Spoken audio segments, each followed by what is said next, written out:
అందరికీ ప్రభునామంలో వందనాలు శుభాలు తెలియజేసుకుంటున్నాను. హ్యాపీ క్రిస్మస్ అని చెప్పుకోవచ్చా? డిసెంబర్ మాసం వచ్చింది అంటే ప్రారంభం నుంచి క్రిస్మస్ హడావుడి ప్రారంభమవుతుంది. Youth Christmas, children's Christmas, suppose Christmas, semi Christmas, అన్నీ క్రిస్మస్ కూడికలే. మొత్తానికి ఈ డిసెంబర్ మాసం అంతా ప్రభువు మన కొరకు పుట్టాడు అని, ప్రభువు నీ రక్షణ కోసం పుట్టాడు అని ఈ క్రిస్మస్ కూడికలలో ప్రభువును గొప్పగా ప్రకటిస్తే సంతోషం. ఇక ఈ క్రిస్మస్ కూడికలలో ఎక్కువగా హ్యాపీ క్రిస్మస్ అని చెప్పుకోగా మనం చూస్తుంటాం. ఏంటి హ్యాపీ క్రిస్మస్? క్రిస్మస్ శుభాకాంక్షలు తెలియజేసుకుంటూ happy brother, happy Christmas, happy Christmas అని చెప్పుకుంటుంటారు. అంటే ప్రభు పుట్టాన్ని బట్టి మనకు ఆనందమా? ఇలా మనం చెప్పుకోవచ్చా అని మనం ఆలోచిస్తే దాన్ని చెప్పటానికి ఒక రీజన్ చెప్తున్నారు. హ్యాపీ క్రిస్మస్ అని చెప్పుకోవడం తప్పేమి కాదు అని చెప్పడానికి ఒక రీజన్ చెప్తున్నారు బైబిల్లో నుంచి. లూకా సువార్త 2వ అధ్యాయము 10వ వచనం. అయితే ఆ దూత, భయపడుకుడి, ఇదిగో ప్రజలందరికీ కలుగబో మహాసంతోషకరమైన సువర్తమానం మీకు నేను తెలియజేయుచున్నాను. దావీదు పట్టణమందు నేడు మీ కొరకు రక్షకుడు పుట్టి ఉన్నాడు. ఈయన ప్రభు అయిన క్రీస్తు. దీనికి ఇదే మీకు ఆనవాలు.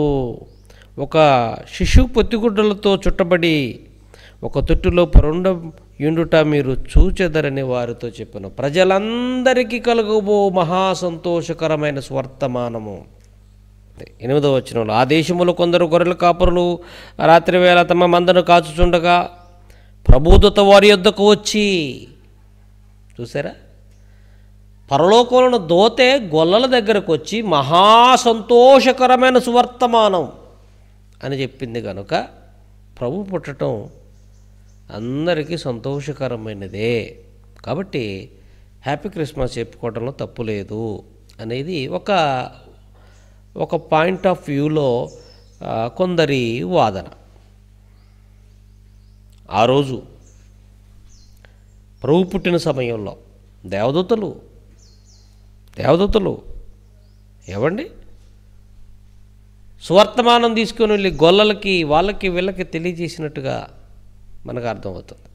దానిని బట్టి హ్యాపీ క్రిస్మస్ చెప్పుకోవచ్చు అనేది కొందరి వాదన అన్నట్టుగా మనకు అర్థమవుతుంది. మంచిదే. ఆ రోజున గొల్లలకి సువార్త తెలియజేయటం కారణంగా ప్రజలందరికీ కలుగు మహాసంతోషకరమైన సువర్తమానం అని చెప్పటంలో ఏ విధమైనటువంటి సందేహం లేదు. అలా చెప్పాలి. అది ప్రజలందరికీ కలుగు మహాసువర్తమానమే. ఎందుకంటే యేసుక్రీస్తు లోకానికి వస్తాడు అన్నది ఆ రోజు ఆ ప్రజల మధ్య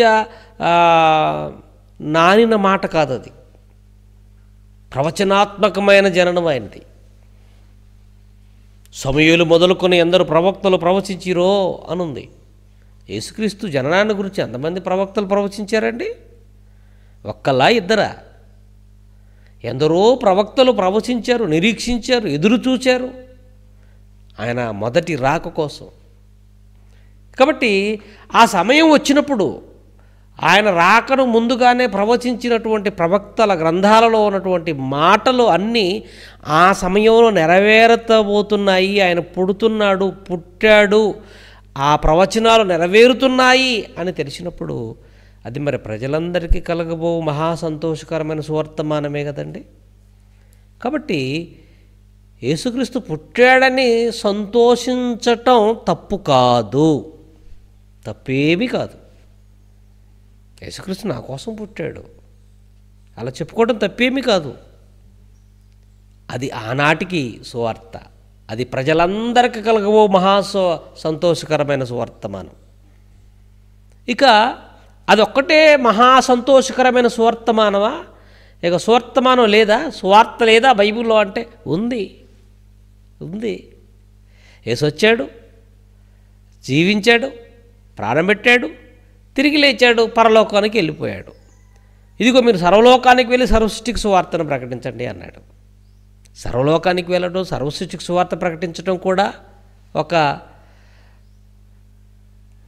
ప్రజలందరిపై మోపబడినటువంటి స్వార్థ భారం ఏమండి. కాబట్టి ప్రభు పుట్టాడని సంతోషించటం ఆనాటి సమాజానికి అది అవసరం, ఆ సమయానికి అవసరంగా మనం చూస్తున్నాం. ఇప్పుడు ప్రభు పుట్టాడని సంతోషించకూడదా? ఇప్పుడు ప్రభు పుట్టాడని సంతోషించటం ఇప్పుడు కూడా తప్పేమి కాదు, కానీ పాపములో ఉండి సంతోషించటం తప్పు. ఎందుకు పుట్టాడు ఆయన? పాపులను రక్షించుటకు యేసుక్రీస్తు లోకమునకు వచ్చాను. ఇది బైబిల్. ఆయన వచ్చింది నువ్వు కేవలం ఒక హ్యాపీ క్రిస్మస్ చెప్పుకొని అంతటితో ఆగిపోమని కాదు, హ్యాపీగా ఉండండి అని చెప్పడానికి మాత్రమేనా? అదేనా ఇక ఆయన పుట్టుకలోని పరమార్థం? అదేనా? హ్యాపీ చెప్పుకున్నావు, అయిపోయిందా? నువ్వు హ్యాపీ చెప్పుకుంటున్నావు, మరి దేవుడు హ్యాపీగా ఉన్నాడా? ఆయన ఎంత బాధగా ఉన్నాడో తెలుసా? నశించిన లోకాన్ని చూస్తున్నప్పుడు ఆయనకి ఎంత బాధ, ఎంత వేదన. అందరూ నాశనానికి జోగుతుంటే ఆయనకి ఎంత బాధ, ఎంత వేదన. కాబట్టి ఆయన రాకలో అర్థం ఉంది, ఆయన మరణ సమాధి పునరుద్ధానంలో మరొక అర్థం ఉంది. ప్రజలందరూ రక్షణలోనికి రావాలి, అందుకే ఆయన మరణించాడు. కాబట్టి ఆయన రాకలోని పరమార్థం ఎరిగి ఆయన యొద్దకు రావాలి. ఆయన యొద్దకు వచ్చి ఆయనలో జీవిస్తూ, ఆయనలో బ్రతుకుతూ, ప్రభు నా కోసం పుట్టాడు, ఆయన గొప్ప రక్షణ నాకు ఇచ్చాడు అని ఆనందపడితే తప్పు కాదు, కానీ ప్రభువులో లేకోకుండా, ప్రభువుకు దూరంగా ఉంటూ, ప్రభువుకు వ్యతిరేకంగా బ్రతుకుతూ, పాపాలలో జీవిస్తూ, ప్రభువును ద్వేషిస్తూ హ్యాపీ క్రిస్మస్ చెప్పుకోవటం ఎంతవరకు రైట్ చెప్పండి? ఆలోచించండి ప్రియులారా, ఎంతవరకు రైట్ చెప్పండి? నువ్వు హ్యాపీ క్రిస్మస్ చెప్పుకుంటున్నావు, మరి నీ విషయంలో దేవుడు ఎలా ఉన్నాడు? ఆయన హ్యాపీగా ఉన్నాడా? ఆయనకి బీపీ లేస్తుందా నిన్ను చూసినప్పుడు? ఆ కుమారుడు రాకను గుర్తు చేసుకుని హ్యాపీ క్రిస్మస్ చెప్పుకుంటున్నా, బాగుంది. మరి ఈ లోకంలో జీవిస్తున్న నిన్ను చూసి పరలోకంలో ఆ కుమారుని పంపించిన తండ్రికి ఎలా ఉంది? హ్యాపీగా ఉందా, బీపీగా ఉందా? ఆలోచించాలి కదండి, ఆలోచించాలిగా. కాబట్టి దేవుడికి ఆనందం ఎప్పుడు అంటే, దేవుడికి సంతోషం ఎప్పుడు అంటే, నువ్వు మారినప్పుడు సంతోషం. లోకసువార్త 15:7 మారు మనసు పొందు ఒక్క పాపి విషయమే సంతోషం. ఆయనకి మారు మనసు పొందు ఒక్క పాపి విషయమే సంతోషం. కాబట్టి నువ్వు మారితే ఆయనకు ఆనందం. నువ్వు మారకోకుండా హ్యాపీ క్రిస్మస్ చెప్పుకుంటే నీకు హ్యాపీ ఏమో, దేవుడికి మాత్రం బీపీ, అది నీకు తెలియాలి. నువ్వు మారి హ్యాపీ క్రిస్మస్ చెప్పుకుంటే ఓకే అనుకోవచ్చు కొంతవరకు. నువ్వు మారకోకుండా హ్యాపీ క్రిస్మస్ అని చెప్పుకున్నావు అనుకో, ఆయనకి బీపీ 200 మీదకి వెళ్ళిపోద్ది ఆయనకి. పరలోకంలో దేవుడికండి నీ బ్రతుకును బట్టి, నీ జీవితాన్ని బట్టి దేవుడికి ఆనందం ఉందా? దేవుని తెలుసుకున్నారా? యేసుక్రీస్తుని రక్షకుడు అంగీకరించారా? ప్రభుని హృదయంలో దైవంగా ప్రతిష్ఠించారా? క్రీస్తు మార్గంలో నడుస్తున్నారా? రక్షణ అనుభవంలోనికి వచ్చారా? మారుమనసు పొంది రక్షణ అనుభవంలోనికి వచ్చారా? సంఘ సహవాసంలో ఉంటున్నారా? అపోస్తల బోధ, సహవాసం, రొట్టె విరుటం, ప్రార్థన చేయటం నందు ఎడతెక్కగా ఉంటున్నారా? ఇలా ఉండి నువ్వు ఒకవేళ ప్రభు నా కోసం పుట్టాడని ఆనందపడితే తప్పు లేదు, కానీ ఇది లేకోకుండాను నేను ప్రభువుని నా కోసం పుట్టాడు అని అనుకుంటూ నువ్వు మారక నీకు ఇష్టానుసారంగా జీవిస్తూ హ్యాపీ క్రిస్మస్ చెప్పుకుంటే దేవుడికి ఆనందం లేదు. ప్రియమైన దేవుని పిల్లలారా, ఆయనకు ఆనందం లేదండి. నువ్వు మారినప్పుడే ఆనందం, నువ్వు బ్రతుకుతున్నప్పుడే ఆనందం దేవుడి కోసం. నీ జీవితం అంతా ఆయన వైపు చూస్తూ సాగుతున్నప్పుడే ఆయనకు ఆనందం. కాబట్టి ఆయనలో ఉన్న పిల్లలు హ్యాపీ క్రిస్మస్ చెప్పుకున్నా తప్పు ఏమో లేదేమో, కానీ ఆయన లేకోకుండా నువ్వు చెప్పుకుంటే మాత్రం అది దేవుడికి హ్యాపీ కాదు, దేవుని సంతోషపెట్టే పని కాదు. ఆలోచించండి. ఒక మాట చెప్తాను నేను, ఆనందించండి ప్రభువునందు ఆనందించండి. పిలిపిలకు రాసిన పత్రికలో ఉంటుంది, ఆనందించండి ప్రభువునందు ఆనందించండి, ఎల్లప్పుడూ ఆనందించండి. మరలా చెప్తున్నాను, ఎల్లప్పుడూ ఆనందించండి అన్నాడు పిలిపిలకు రాసిన పత్రిక 4వ అధ్యాయంలో. అంటే ప్రభువులో ప్రతిరోజు ఆనందం ఉంది. నామకార్థులకు డిసెంబర్ 25 రోజు మాత్రమే హ్యాపీ క్రిస్మస్. ప్రభువులో ఉన్నవారికి ప్రతిరోజు హ్యాపీనే. ఆనందించండి, ప్రభువులో ఆనందించండి అని అంటే అర్థం ఏంటి? దేవుడిలో ఉన్న ఆనందం ఏంటో ప్రభువు దగ్గరకు వచ్చి నువ్వు రుచి ఎరగాలి. ఆ రుచి నీకు ఎరగాలి, నువ్వు ఎరగాలి. ఆ రుచి నీకు నువ్వు ఎరిగావా? ఆ రుచి నీకు తెలుసా? దేవుడి సన్నిధిలో సమయం గడుపుతున్నావా?